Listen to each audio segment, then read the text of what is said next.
ये सरकार कुछ पूंजीपति दोस्तों को मदद करने वाली सरकार है। इसीलिए हम लोगों ने एक टाइम पे कहा था ये सूट बूट की सरकार है, ये सिर्फ अमीर लोगों के लिए काम करती, इन रिटर्न उनसे अपने को और अपनी पार्टी को फायदा लेती है उन अमीर लोगों से। ये लगातार जो बजट पे बजट आ रहा था, उस बजट में एकदम साफ जाहिर था कि किस तरह से सरकार अपने देश को ले जाना चाह रही, किस तरह से गरीबों को लूट रहे और अमीरों का फायदा किस तरह से करवा रही, किस तरह से अमीर लोगों के और गरीब लोगों के बीच में जो खाई है किस तरह से लगातार बढ़ते जा रहे हैं। हम लोग बार बार इस बात को पार्लियामेंट के अंदर और बाहर इस बात को उठा रहे थे। अब जो मुद्दा सामने आया, जो हम बार बार हम ये पूछ रहे हैं कि भाई अदानी से प्रधानमंत्री के, अदानी से भारतीय जनता पार्टी के, अदानी से एनडीए सरकार के क्या रिश्ते हैं, उन अदानी से क्या फायदा इस सरकार को हो रहा है, क्या फायदा प्रधानमंत्री जी को हो रहा है, क्या फायदा भारतीय जनता पार्टी को हो रहा है। अगर फायदा नहीं हो रहा है तो कैसा एक आदमी को हमारे देश की जो संपत्ति है, हमारे देश के जो पब्लिक सेक्टर यूनिट्स हैं, हमारे देश के जो असेट्स हैं, वो कैसा एक आदमी को लगातार बेचते जा रहे हैं, लगातार देते जा रहे हैं। तेल, रेल, पोर्ट, एयरपोर्ट, सड़क, बिजली, कोयला, मतलब आप कोई भी सेक्टर, डिफेंस, कोई भी सेक्टर का आप नाम लीजिए, वो सेक्टर की संपत्ति एक आदमी को लगातार दिया जा रहा है। कोई आदमी अमीर हो रहा है, उससे हमें कोई प्रॉब्लम नहीं। कोई आदमी कंपटीशन में रह के जो है अपनी संपत्ति बढ़ा रहा है, उससे हमें कोई प्रॉब्लम नहीं। हमें कॉर्पोरेट सेक्टर से प्रॉब्लम नहीं, क्योंकि कांग्रेस पार्टी कॉर्पोरेट सेक्टर को भी बढ़ावा दी थी। बोले कि कॉर्पोरेट सेक्टर रहने से कुछ एडिशनल जॉब्स भी मिलेंगे और प्राइवेट और पब्लिक सेक्टर के बीच में एक हेल्थी कंपटीशन भी रहेगा।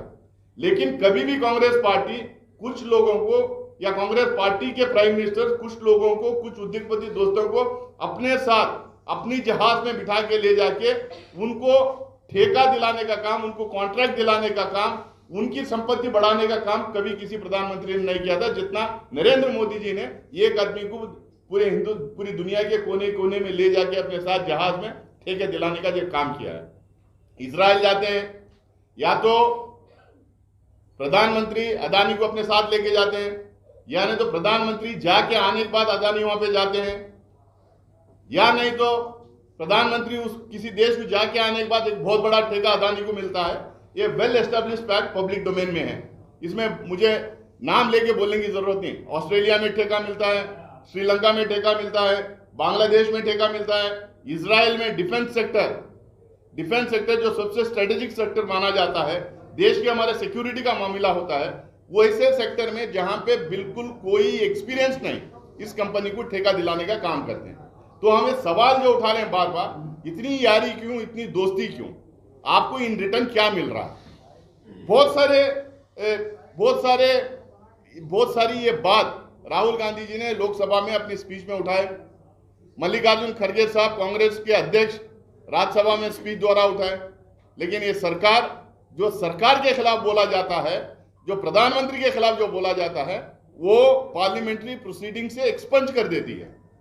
अदानी नाम एक्सपंज हो जाता है। हमको आज तक ये समझ में नहीं आया किसी इंडिविजुअल का नाम कैसा अनपार्लियामेंट्री हो सकता है।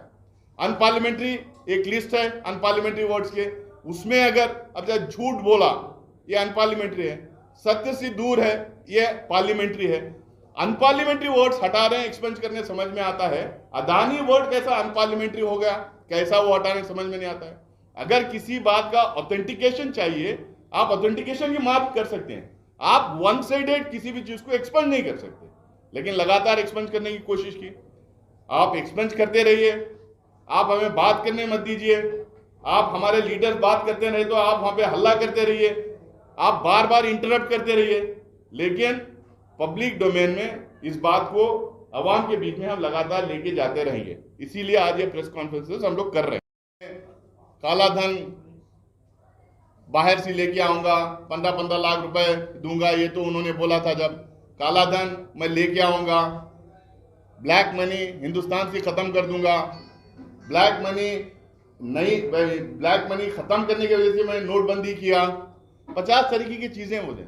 भाई ब्लैक मनी अगर खत्म करना आपका इरादा था तो कैसा आप अदानी को, जिसके शेल कंपनीज यानी कि फर्जी कंपनीज, 38 फर्जी कंपनीज कैरिबियन आइलैंड्स में, मॉरिशियस में 38 फर्जी कंपनीज उनके चल रहे हैं। उनके भाई जो विनोद अदानी हैं, उनका नाम पनामा में आता है, पनामा पेपर्स में आता है,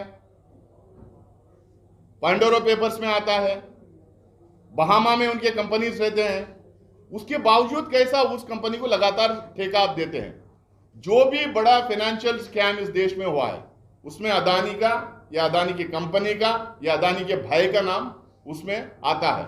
उसके बावजूद आप ठेका भी दिलवाते हैं और गरीब आदमी का पैसा जो पब्लिक सेक्टर बैंक्स में है, जो LIC में है, वो पैसा भी उनको दिलाते हैं। 2.5 लाख करोड़ रुपए जो आप अदानी को दिलवाए, ये किसके पैसे?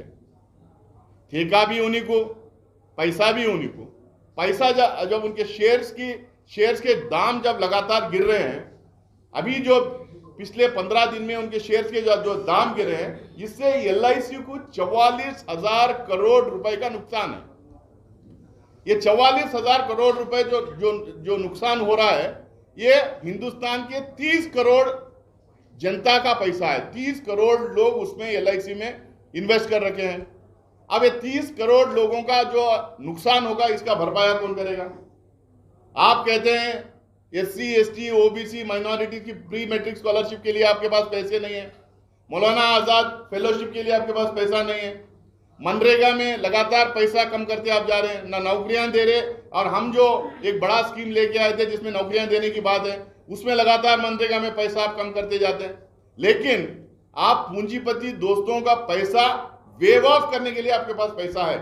84,000 करोड़ रुपए अदानी एंड कंपनी को, 12.5 लाख करोड़ रुपए पूरे पूंजीपति दोस्तों को मिला को आपने माफ किया है। ये किसका पैसा है? ये किसका पैसा है?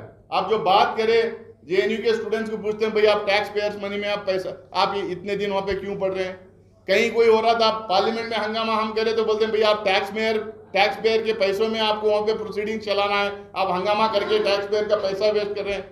ये 12.5 लाख करोड़ रुपए जो पूंजीपति दोस्तों को वेव ऑफ किया है, ये किसका पैसा है? ये टैक्स पेयर मनी नहीं है, हमारे देश का पैसा नहीं है, हमारे अवाम का पैसा नहीं है। ये किसका पैसा है? आप क्यों आपके चुनिंदे पूंजीपति दोस्तों का पैसा आप माफ लगातार कर रहे हैं? और क्या आपका लेन देन है? क्यों आप माफ कर रहे हैं? आपको इसमें कितना किकबैक मिल रहा है? कितना पैसा आपको वापस इसमें आ रहा है? ये शेल कंपनीज में जो मनी लॉन्ड्रिंग हुआ है, ये मनी लॉन्ड्रिंग, ये किसका पैसा गया है बाहर? क्या भारतीय जनता पार्टी का पैसा गया है? क्या अदानी का पैसा गया है? क्या प्रधानमंत्री नरेंद्र मोदी जी का पैसा गया है? पैसा जा रहा और वहां से पैसा वापस आ रहा, इसको मनी लॉन्ड्रिंग नहीं कहते हैं तो फिर क्या कहते हैं? ईडी जो लगातार अपोजिशन पार्टीज के नेताओं को उठा के ले जाना, 50-50 घंटे, 70-70 घंटे उनको क्वेश्चनिंग करना, समन्स भेजना, नोटिसेस भेजना। आज कहां है ईडी? आज कहां है AIT? आज कहां है CBI? ठेका दिलवाने के लिए CBI की मदद लेंगे, अपोनेंट्स के ऊपर दबाव बिल्डअप करके कंपनियों को टेंडरिंग प्रोसेस से बाहर करने के लिए आप ईडी का इस्तेमाल करेंगे। जो L1 आता है उसके ऊपर ईडी AIT का आप दबाव बना के वो L1 जो आता है उसको वो कंपटीशन से विड्रॉ करने के लिए दबाव बिल्डअप करेंगे। जहां पे 2 एयरपोर्ट से ज्यादा किसी एक कंपनी को नहीं देना करके जो रूल है, वो रूल आप बेंड करते हैं। अदानी को 6 एयरपोर्ट आप देते हैं। और ये रूल किसका बनाया हुआ है? आप ही की सरकार का बनाया हुआ है। ये रूल क्यों ट्वीक कर रहे हैं आप? क्यों इसको बेंड कर रहे हैं? क्योंकि आपको अपने एक दोस्त को आपको एयरपोर्ट देना है। डिफेंस सेक्टर में कोई एक्सपीरियंस नहीं। जो स्ट्रेटेजिक सेक्टर्स हैं उसमें बिना एक्सपीरियंस किसी को कॉन्ट्रैक्ट नहीं दिया जाता। ये थंब रूल है। आज से नहीं, 1947 से लेकर आज तक जो है ये थंब रूल हिंदुस्तान में चल रहा है। इसी तरह का रूल जो है जितने भी डेवलप्ड कंट्रीज हैं दुनिया में, सब जगह ये रूल चलता है। आप बिना डिफेंस सेक्टर में बिना एक्सपीरियंस के डिफेंस सेक्टर में आप उनको लगातार टेंडर देते जा रहे हैं। स्टॉक में, शेयर्स में इन्फ्लेट कर देते हैं आप। SBI, LIC और दूसरे पब्लिक सेक्टर बैंक से जो पैसा उनको देना है, आप ड्यू डिलिजेंस कर नहीं सकते। भाई बाहर की कंपनी कह रही है कि इस कंपनी अदानी ग्रुप ऑफ लेकिन हमारी देश की ईडी आईटी को पता नहीं कि हम पे शेल कंपनीज ऑपरेट होते हैं। और अदानी का भाई जहां सिंगापुर में जिस घर में रहता है, एक चाइनीज नेशनल के घर में उसके साथ में घर शेयर करता है, उसके साथ में रहता है, चिंग विंग लुई उसका नाम ऐसा कुछ है, तो रहता है। और वो बंदा कौन है? वो बंदा अगस्ता वेस्टलैंड स्कैम में वो बंदा फंसा हुआ है, उसके साथ एक घर शेयर करता है। तो मैं यहां उनको सवाल पूछना चाहता हूं कि एक अननोन आदमी जो सोनिया गांधी जी का नाम लिया था अगस्ता वेस्टलैंड में, क्या वही ये चाइनीज आदमी था? तो ये लगातार जो सवाल हम उठा रहे हैं क्रोनी कैपिटलिज्म को लेके, अपने पूंजीपति दोस्तों को जो फायदा पहुंचाने का हम लेके जो इसका सवाल प्रधानमंत्री के पास नहीं है, वित्त मंत्री के पास नहीं है, भारतीय जनता पार्टी के पास, किसी के पास नहीं। कहते क्या है भाई, हमारे देश को बदनाम करने की साजिश की जा रही है, हमारे देश के एक कैपिटलिस्ट को जो है बदनाम करने की साजिश की जा रही है, क्योंकि हम बहुत तरक्की कर रहे हैं, इसीलिए जो है फॉरेन कंपनीज हमारे देश को बदनाम करने की कोशिश कर रही है। भाई हम ये कह रहे हैं, इतना मटेरियल पब्लिक डोमेन में आया है, सीएजी में कहीं किसी ने बोला है, नीति आयोग वाले कहीं कुछ बोले हैं, बहुत सारे ऑफिशियल्स कहीं कुछ बोले हैं। इतना अदानी के खिलाफ, अदानी ग्रुप ऑफ कंपनीज के खिलाफ, ये कॉन्ट्रैक्ट जिस तरह से दिया गया उसके खिलाफ, जो रूल्स बेंड किए गए उसके खिलाफ इतना स्टेटमेंट्स, इतने रिपोर्ट्स में आया है, प्रीमा फेसी केस है, आप क्यों जेपीसी नहीं करते? इसके पहले 2 बार जेपीसी हुई है और दोनों बार जो है, एक टाइम प्रधानमंत्री नरसिम्हा राव ने कहा कि हम जेपीसी के लिए हम रेडी हैं, वो प्रधानमंत्री थे। अटल बिहारी वाजपेयी रेडी हुए थे जेपीसी के लिए और जेपीसी हुई। जेपीसी में जो सबसे ज्यादा संख्या जिस पार्टी की रहती है, उस पार्टी के ज्यादा मेंबर्स उसमें रहते हैं। इतना आपके पास ब्रूटल मेजोरिटी लोकसभा में है, आप ही के मेंबर्स उसमें ज्यादा होंगे, तो फिर आप क्यों जेपीसी से आप भाग रहे हैं? क्या आप देश से छुपाना चाह रहे हैं? कौन सी ऐसी बात है आप नहीं चाह रहे कि जो है देश के सामने आए? और कौन सी ऐसी बात है कि प्रधानमंत्री दुनिया जमीन के नीचे और आसमान के ऊपर जो भी है हर चीज के बारे में बात करते हैं, लेकिन अदानी स्कैम के बारे में बात नहीं करते? आज जो जेपीसी की मांग हमारे जो लगातार हम पूछते गए, उसके बारे में एक वर्ड किसी ने सरकार तरफ से आज तक नहीं बोला।